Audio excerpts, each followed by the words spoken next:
વચનનો ઉદ્ગાર થતો હોય તો એ વચન પાછળનો શું અર્થ છે એ અર્થને પકડવાનું છે આપણે બધા, શબ્દોને નહીં.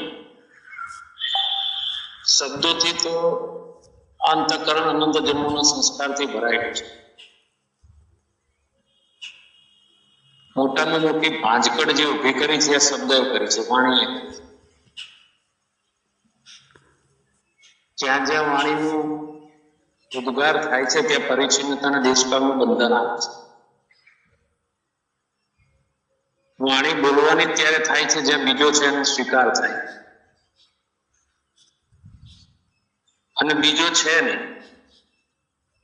છતાં આપણે બીજાનો સ્વીકાર કરી અને વાર્તાલાપ કરવાનો, વ્યવહાર કરવાનો, વિચારોની આપ-લે કરવાનો પ્રયત્ન કરીએ છીએ. અને આપણને ખરેખર એ સમજાયું નથી કે પ્રયત્ન જ આપણને બાંધી રાખ્યા છે પરિચ્છિન્નતામાં.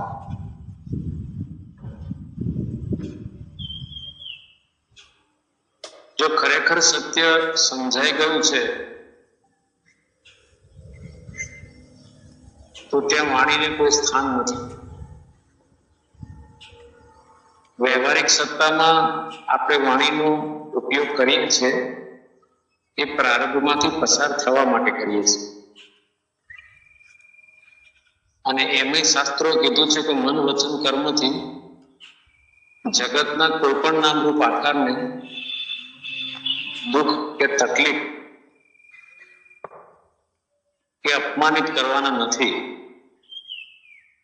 કે દુઃખ કે તકલીફ આપવાની નથી. છતાં અહંકાર એવી રમત રમે છે કે ત્યાં સ્વની વિસ્મૃતિ થઈ જાય અને પરિચ્છિન્નતાને દેશકાળ વાળું આ નામરૂપ આકાર સાથે તાદાત્મ્ય સંબંધ થઈ જાય અને બીજા કરતા હું વિશેષ છું, બીજા કરતા મને જ્ઞાન સારું છે એવો ભાવ ઉત્પન્ન થાય છે. એ ભાવ જ અવિદ્યા છે. કારણ કે બીજો કોઈ છે નહીં અને બીજાનો ભાવ ઉત્પન્ન થાય છે ત્યાં દેશકાળનું બંધન પણ આવે છે. સાચી સમજ તો એ જ છે કે પરમ મૌન સ્થિતિમાં જે ઉતરી ગયો, જેને સમજાઈ ગયું છે, એને આ જગતમાં કે સંસારમાં કંઈ કરવાનું નથી રહેતું, કંઈ બોલવાનું નથી રહેતું. અને જે સાચો જિજ્ઞાસુ કે મુમુક્ષુ છે, જે વિરહની વેદના અનુભવે છે પરમાત્માની, એ આવા મૌન ધારણ કરેલા મહાપુરુષ એટલે કે સત્યમાં સ્થિત મહાપુરુષ, પોતાના સ્વરૂપમાં સ્થિત મહાપુરુષ ની પાસે જઈને ખાલી બેસે ને તો એને જ્ઞાન થઈ જાય. આ શબ્દ વ્યવહારની ત્યાં જરૂર જ નથી. શબ્દ વ્યવહાર દેશકાળ અને પ્રારબ્ધમાંથી પસાર થવા માટે છે, સામાજિક વ્યવહાર નિભાવવા માટે છે. સત્સંગ આપણે કહીએ કોઈને કે ભાઈ શું કરો છો તમે બધા, તો કે અમે સત્સંગ કરીએ. તો સત્સંગનો અર્થ શું છે? સત સાથેનો સંગ. પણ આપણે તો પ્રકૃતિને માયા સાથેનો સંગ કરીએ છીએ, મન બુદ્ધિને ઇન્દ્રિયો સાથે સંગ કરીએ છીએ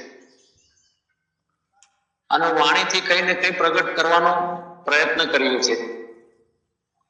ભલે સંસારની ચર્ચા કરીએ છીએ એના કરતા આ વાણી થોડી શુદ્ધ છે.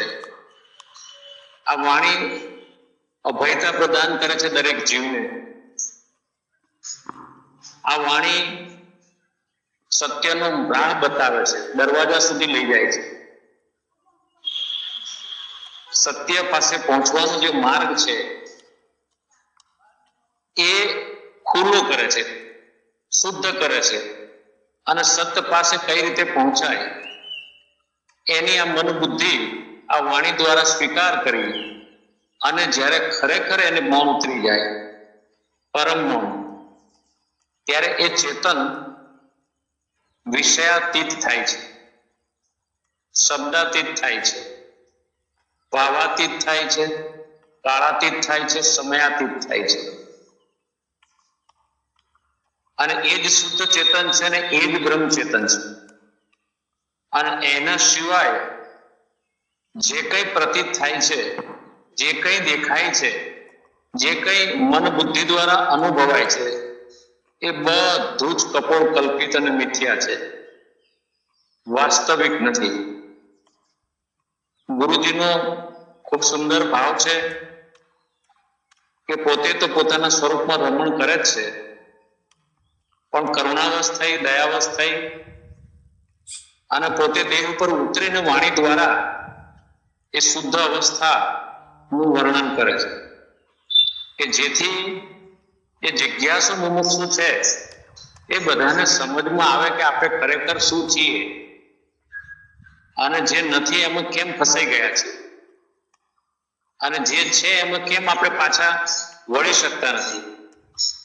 તો એની માટે કયા કયા અવરોધો છે એ અવરોધોના ખુલાસા કરી અને સત તરફનો માર્ગ આપણને બતાવે છે. વાત અહીંયા ત્યાં છે કે ગુરુજી તો બધું જ પોતાની પાસે જે કંઈ છે ઉલેચી નાખે છે. જે કંઈ અંદર સત્ય માટેના ભાવો ઉત્પન્ન થાય છે બધા જ ભાવો વ્યક્ત કરે છે, પણ આપણે એમાંથી ગ્રહણ કેટલું કરીએ છીએ? આપણે એ સ્થિતિમાં પાછા ફરીએ છીએ કે નહીં? આપણે આપણા સ્વરૂપમાં સ્થિત થઈએ છીએ કે નહીં? આ આપણે બધાએ જોવાનું છે. જ્યાં સુધી આપણી યાત્રા પૂરી ના થાય ત્યાં સુધી આ શબ્દરૂપી સત્સંગનો સહારો એટલે કે શુદ્ધ સતોગુણી વાણીનો શ્રવણ કરવાનો આપણે ભાવ રાખીએ એમાં કોઈ ખોટું નથી, પણ આપણું સ્વરૂપ આપણાથી દૂર ગયું નથી અને આપણને દૂર કેમ અનુભવાય છે અને આપણે પરિચ્છિન્નતાના દેશપાવથી મુક્ત થઈને સર્વવ્યાપક છીએ છતાં આપણને અનુભવ કેમ નથી થતો? તો એનો આક્રંદ રોમે રોમથી ઉત્પન્ન થવો જોઈએ. વિરહની સાચી વેદના પ્રગટ થવી જોઈએ, તો ભાવ પ્રગટ થશે ને ભાવ વેગની અંદર અવિદ્યા આખી તણાઈને ક્યાંય જતી રહેશે. સંસાર માટે તો આપણે ખૂબ ઉથામા કર્યા છે. સંસારના સુખ ન મળે ત્યારે રુદન પણ કર્યું છે, પણ વિચારો કે પરમાત્માની વિરહની વેદના માટે કોઈને રુદન આવ્યું ખરું? નથી આવ્યું. તો કેમ નથી આવ્યું? કારણ કે પરમાત્મા પ્રત્યેનો પ્રેમમાં કંઈક હજી ખૂટે છે. સાચી લગણી નથી જાગી પોતાના સત અસ્તિત્વને જાણવાની કે અનુભવવાની, અને એટલા માટે આપણે પરિચ્છિન્નતાના દેશકાળનો સ્વીકાર કરી અને દેશકાળ સાથે જ રહીએ, પરિચ્છિન્નતા સાથે જ રહીએ છીએ અને એટલે ખરેખર ઇન્દ્રિયોના ભોગમાં, મન બુદ્ધિના આનંદમાં સમય પસાર કરીએ છીએ. અને અહીંયા જ આપણે બધાની મોટામાં મોટી ભૂલ છે. જ્યાં સુધી આ મન બુદ્ધિ સ્થૂળ સૂક્ષ્મ કારણ અને આ ત્રણેય ગુણોની રમતમાંથી રૂચિ ઉઠશે નહીં ને ત્યાં સુધી કોઈ દિવસ પરિણામ નહીં આવે. છીએ તો શુદ્ધ ચૈતન્ય સત્તા, અનંત બ્રહ્માંડનું અધિષ્ઠાન છીએ. આપણા જ અધિષ્ઠાન ઉપર આ રૂપ અરૂપની રમત રમાય છે, અવતારોની આવજા થાય છે, આકાર બને છે ને આકાર બગડે છે, પણ આપણે નામરૂપ આકારની જાળમાં ખોવાઈ જઈએ છીએ. સજગતા એનું નામ છે કે દરેક ક્ષણે, દરેક પલે જે કંઈ આ પ્રપંચની અંદર દેખાય છે, અનુભવાય છે, બધું જ મિથ્યા છે, ખોટું છે, સપનાવત છે, પ્રતીતિ છે, ભાસમાનતા છે. આવો નિત્ય ભાવ જો રહે ને તો એમાંથી મોહ કપાય, આસક્તિ કપાય, રાગથી મુક્ત થઈએ. અને જે વ્યક્તિ રાગથી મુક્ત થાય છે ને એ જ દ્વેષ ભાવથી મુક્ત થાય છે. પણ જેને આ ઇન્દ્રિયોના માળખામાં, 82 તત્વોના પૂતળામાં રાગ છે ને એ દ્વેષ ભાવથી ક્યારેય મુક્ત નહીં થાય, કારણ કે એને ભેદ દેખાશે ને, ભેદ દેખાશે એટલે સારું નશું દેખાશે, સાચું ખોટું દેખાશે અને એમાં મન સંકલ્પ વિકલ્પ કરીને ટોઈ જશે. એટલે ભાવાતીત કઈ રીતે થવાય, શબ્દાતીત કઈ રીતે થવાય, દ્વંદ્વાતીત કઈ રીતે થવાય, અભેદમાં સ્થિતિ કઈ રીતે બને, આ વિચારો જ આપણને પૂર્ણ સ્થિતિમાં પાછા વાળશે. જેમ જેમ આવા શુદ્ધ વિચારો ઉત્પન્ન થશે એમ એમ આપણને આપણા થકી થતી ભૂલો પણ દેખાશે, અને એ ભૂલોનો આપણે સ્વીકાર સહજ રીતે કરી અને એનાથી મુક્ત થવાનો પ્રયત્ન કરીએ. આનું નામ જ સાધના છે. સાધના કઈ આંખ બંધ કરીને અદક પલાઠી વાળીને સીધી રીડ રાખીને બેસી જવું એનું નામ સાધના નથી.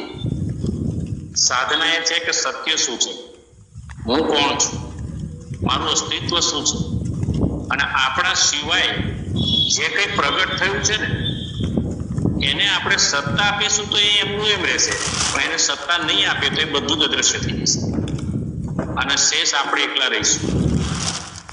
એટલે આ બહુ ગહેરી સમજની જરૂર છે, બહુ ઊંડાણપૂર્વકની સમજની જરૂર છે. વ્યવહારિક સત્તા તો આપણને ભેદમાં નાખશે, દ્વૈતમાં રાખશે,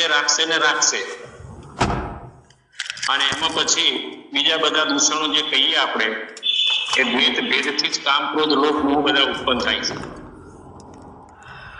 એટલે આપણે આપણી ભૂલ જાતે શોધવાની અને જાતે જ એને સુધારવાની. અને જેમ જેમ ભૂલો સુધરતી જશે, જેમ જેમ સજગતા આવશે, જેમ જેમ અવેરનેસ આવશે, એમ ઓટોમેટિકલી આ માયાના આવરણો ભંગ થતા જશે અને એક દિવસ માત્ર હું સિવાય કંઈ બચશે નહીં. જય સચ્ચિદાનંદ, જય સચ્ચિદાનંદ, જય સચ્ચિદાનંદ. બહુ સરસ.